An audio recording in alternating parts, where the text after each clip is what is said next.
Hello, today we're going to make banana pudding cheesecake pie. Now that's quite a mouthful, but hopefully it'll be a tasty one. For today's recipe, you're going to need a few easy items. Firstly, some ready-made short crust pastry. We also need some instant pudding mix. We're going for banana this time, but you can use any flavour you like.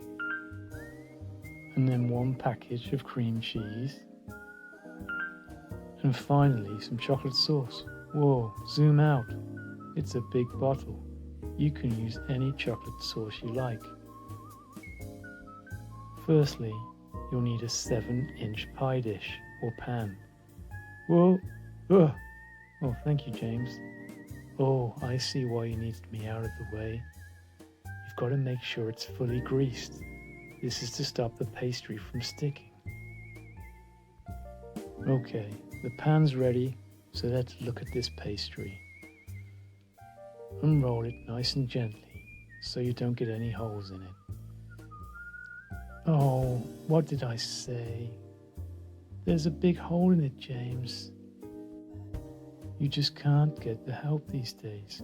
Hey, I can't see. James, stop playing with the pastry. I can't see. Oh, thank you. I don't know what's wrong with you today. We're going to speed these next bits up because James isn't very good at putting pastry in the pan. If you aren't either, don't worry. Just tell your friends it's a rustic look. We're finishing off here by putting a knife around the edge. It neatens up somewhat, but it's still not great. But who cares? It'll taste good anyway. Next, put a spot of milk in the base of the pie. When it cooks, it will act like a seal, so when we put the pie filling in, it won't get a soggy bottom. You don't want a soggy bottom. When that's done, you put it in a preheated oven at either 200 degrees Celsius, 400 Fahrenheit. And there we go. I think about 20 minutes is right, but keep an eye on it till it gets a colour like this. You don't want to burn it now. Okay, now for the filling. A typical instant pudding makes about half a pint. So I've calculated you need 7 ounces of cream cheese, which as it happens is about an average packet. That's it, James, get it all. To make this easy, you just match that with milk. So you add 7 ounces of milk. And there you go. You're pretty much there. Once you've done this, whisk it together until it's smooth. You'll see it takes on a creamy texture. Now we add the cheese to make it thicker than just milk, because if you just made pudding with milk as usual, it would be a bit too runny for a pie, but you want the filling to have some body to it. You also want that slightly sour flavour that you get with a cheesecake.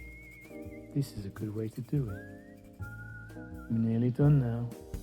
So, as normal, when you're making pudding, you just add it to the mixture and whisk until it gets slightly thick. When the mixture's ready, pour it into your base. Whoa, that looks really thick, James. Make sure you get all of it now. It's a bit messy. I think I've learned that's kind of your way. But don't worry, people.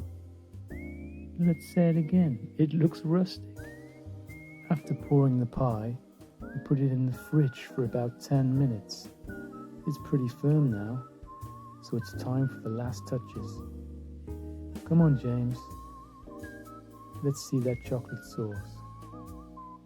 Okay, careful.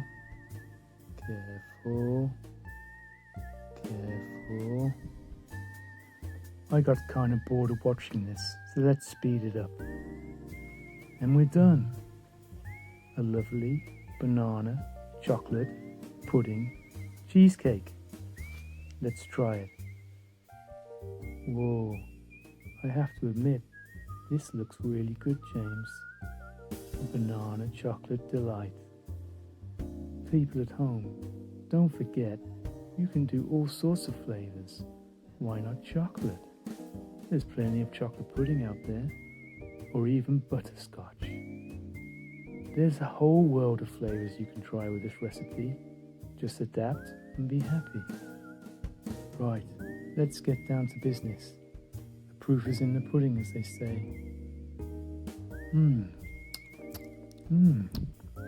That is incredible. Lovely creamy texture. I've got to have another piece. But before I gorge myself, I'll just say goodbye. See you again soon, hopefully.